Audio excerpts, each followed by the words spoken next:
Ladies and gentlemen, welcome to my final video, possibly for now that I can think of, on the Gielinor Games Season 3 finale, and just some thoughts.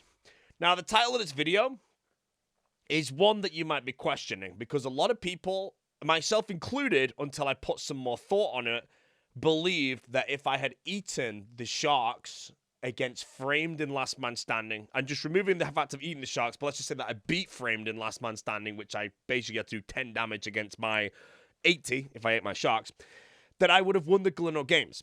Now, the reason I'm making this video is because we've had the topic on my live stream a lot, and the more I talk about it, the more interesting it truly is to really start turning and changing all the results of the Gielinor Games round in the finale, and then suddenly just creating this final result that you believe has occurred because of the point difference. And I want to make this video because the actual, it's fun to talk about, and I want to read the comments to see if you guys understand exactly what I'm saying and all that. So first of all, I'll just repeat the title. Why I personally think not eating the sharks in Last Man Standing did not cost me the win of Gielinor Games. So first, we'll just jump in and we'll do the simple math. Now, before I do that, in the background of this video is actually going to be the raw footage of my 15-minute money-making challenge. And we'll come back to that in a moment. But my thought process to the nodding of the sharks not costing me the win, let's say, is because, let's do the math. So, if I won the Last Man Standing challenge, I would have scored 5 points instead of 3. The reason why is because if I had beat Framed, I would have been very confident to beat Settled. Not to put any disrespect on Settled, it's just if I can take Framed out, who in my opinion is the best PvPer, I should be quite confident to kill whoever's after that to take down the win and take the points. Obviously, I can still die. I can make a mistake. I can get clawed out for max. There's loads of things that can happen. We'll never know that. So for the whole point of this video, we are going to just assume that if I beat Framed, if I ate those sharks and I beat Framed, I won that challenge and I scored the full 5 points. Framed scored 3 and Settled scored 4. Mathematically, assuming everything else is exactly the same, then yes, I would win the Gielinor Games, as I would have been scoring 29 points instead of Victim, who scored 28 off the top of my head. The score that Framed and Settled, Foe, and Will would get at this point is completely irrelevant. It's only between me and Victim at this point when taking into account the Last Man Standing and me eating the sharks. So, mathematically on paper, if I won the Last Man Standing challenge, yes, I would have won the Gielinor Games because it's 29-28. So what's the point of this video? The point of this video is the fact that the winner of the Last Man Standing challenge got to choose their partner for the next challenge. I was not the winner, so I didn't choose my partner.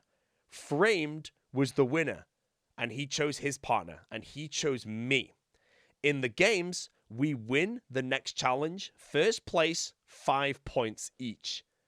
But Framed did everything. I didn't do anything. I didn't know the answer. I mentioned that I've not seen The Godfather. The trivia, by the way, behind me not seeing The Godfather is I'm 28 years old right now, okay? I wanted to watch The Godfather when I was about 17 years old.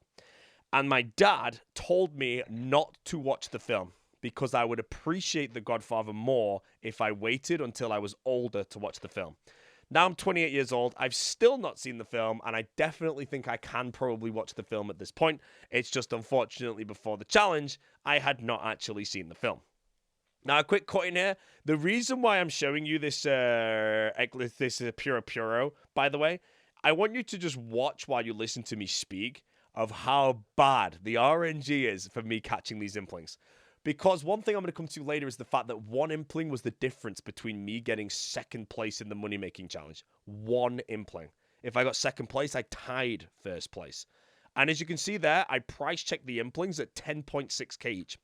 The reason why I did this moneymaker in the previous Gielinor games, but at the time, it was a terrible, terrible strategy. At this time right now, Eclectics and Gourmet Implings were at extremely high prices, meaning that even in taking into account buying the Impling jars and catching a full inventory of them, I basically was generating about 74,000 gold in 40 seconds if I caught every single Impling. Now, that doesn't include the banking timing selling, but if I managed to pull it off like 4 times, which is easily done in the 15-minute timer, add a few anomalies, then I would have scored first place on the moneymaker. But we'll ignore first place for now. let's just say I caught one extra Impling. I would have scored second, and I would have tied the points. Because second place, I believe, was actually its Will. And if Will came, again, Victim came first, if I came second, all it does is put me up the leaderboard, and everything below me and Victim in this whole video doesn't count, purely because we scored first and second. Obviously, if we didn't score first, second, and other things were different, then I could go on forever and ever and ever about where people would score, and you can put Foe as number one because he came first in every challenge. Yeah, that would happen. But in this situation, the reason why the Implings are showing in the background is because I don't think me not eating the sharks cost me the Gielinor games. I think me not eating the sharks in hindsight to the completion, I know this is not a strategy for winning any Gielinor games in the future, actually got me second place. And I truly believe if I did not actually die in that fight to Framed, I don't think I would have got second place. Now, I also don't know what I would have got, but it wouldn't have been first because obviously I would have, although I could explain why it's not first. So basically, going back to what I said, Framed won the challenge.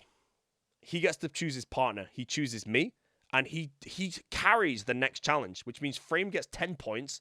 I get 8 points.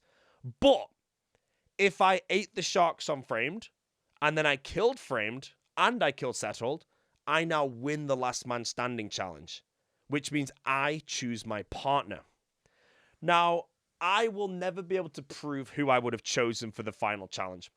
But for the way I was playing the games, is I was trying to play with as many different people as possible. Hence why I was choosing people like Zoe and Tasty in one challenge. I just wanted to play the game with them. Before that, I think it was just me and Foe as a setup thing, and I don't think I had the choice to go with anybody else, really. But from what I think I know, roughly for what I would have done if I won Last Man Standing, I believe I would have either chosen the Victim or its Will as my teammate, just because I hadn't played with them. Now, I also don't know if I would have chose Settled, but I don't know if I would have. Again, I don't know. Maybe in the heat of the moment, I might have tried to go back and think of who won and choose someone maybe with the lowest score so I can make it, if we win, then they're not a competitor. Things like that. I really don't know, and I will never be able to solve it. But all I know is if I won a PvP challenge, and Framed is the only strong PvPer, in my opinion, out of the last group, not to put disrespect on anyone's name, apart from myself. So if I beat him in a PvP challenge and I can choose a partner, why would I choose a partner for a PvP strength when the PvP challenge is gone? So I don't think I would have chose Framed, and I really just don't think that would have ever happened. Which means, if I didn't choose Framed, I'm with someone else. And the only people that got that actual answer, I think, immediately was Settled and Framed. And I have a feeling they might have been together as well, which would have been +5 for both of those. If I chose who I believe I would have chosen, which I think would either be the Victim, Will, or Foe, I would have lost. Now, I would have lost with 3 points or 1 point. So let's call it 1 point, because I'm pretty sure if I chose most of those, none of them knew the answer, really. It was just lag, brain lag completely. If I chose any of them and I scored 1 point on that challenge, what happens next is, yes, I have 5 points from LMS, but I've got 1 point from this challenge of the Riddle. And that's 6 in total. Whereas because I lost to Framed and he chose me, I scored 8 because of the fact that I scored 3 losing and 5 because I beat him. So when it comes to the final scoreboard of the Gielinor games, the butterfly effect of me choosing or losing that LMS fight actually didn't make me lose first place. It actually increased my chance of second place or third place even. And if I actually won the LMS and then lost the next, it actually puts me in a point where I could have come 6th. So not eating those sharks, in my opinion, in hindsight, potentially made me score a lot higher, which is good. Which brings me to the gameplay in the background. The true reason why I did not win the Gielinor games, not the fact that I think I should have just hands down won, just on the scoreboard and the performance that went through, is that I couldn't catch an Impling. One Impling, Gourmet, even probably an Essence Impling would have given me the money to do it. But if you've watched in the background me catching these Implings, you can go if you want and do the exact same thing as me, and you will probably make more money, or you'll have to track it through how many Implings you catch. The Impling prices now are different. If I did this strat now, it's not as good because off the top of my head, Eclectics are 5.2k and Gourmets are 4k each. Whereas in this video, they're roughly like 6k and 5k. They're a lot of money. So doing this was really, really good and catching both of them. Now, I could have used the Dark Lure spell. I also could have brought Entangle. I just didn't think I'd get this shafted on the RNG. I've done a lot of Implings in my time. This truly was some very, very unlucky spawning.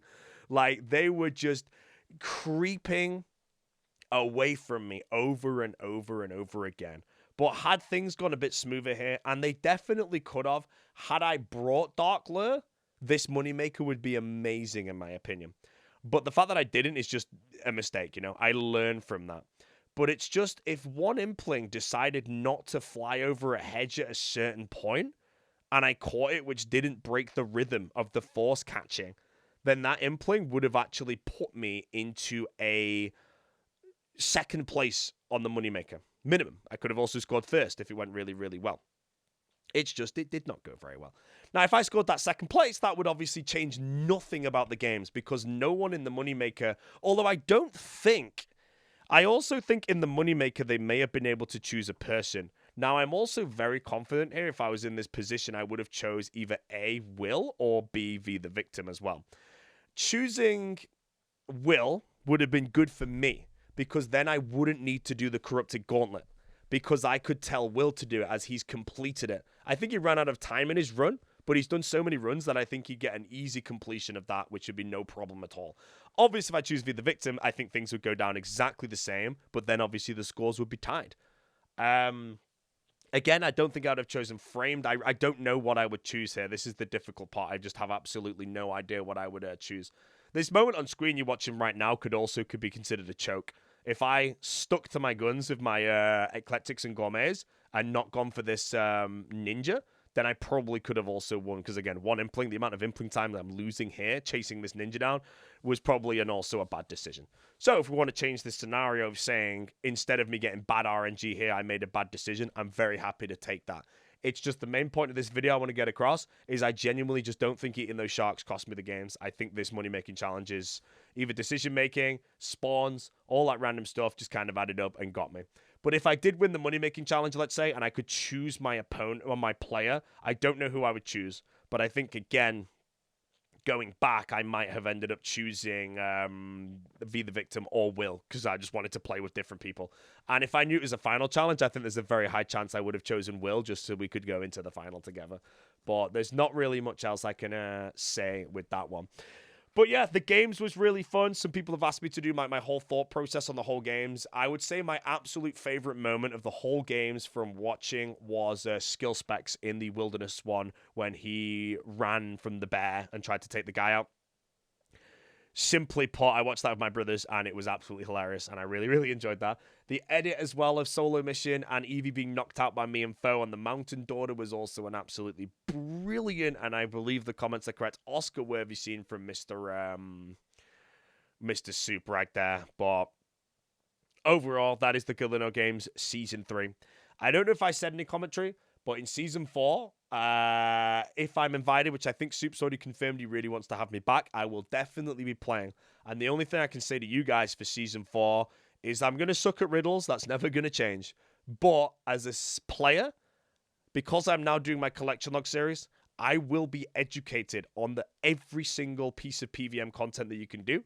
I'll be educated on every single minigame. And then outside of that, I just need to randomly learn some random facts about the game. Normally, the games aren't actually something that's too mechanical. It's normally more experimental or on-the-spot challenges, bespoke, that are different. But my strength in the games is mechanics of the game. And in every single mechanical challenge throughout Season 3, I underperformed. There's not a single challenge that requires mechanics that I actually performed well in the whole games, in my opinion. I placed one barricade, and that's about all I can say that I did. So, apart from that one, this is my true thoughts. Let me know in the comments what you think, by the way, of where you think I lost these games in the final episode. Do you think it was the Sharks, or do you understand what I mean by the Implings and how the RNG was absolutely horrendous for me while I did these? Other than that, thank you all for watching, guys. I will see you all in the next video. It should be pretty soon. And I will see you all in the Gielinor game season 4, where I will be bringing some hopefully much better performance, and it should be good.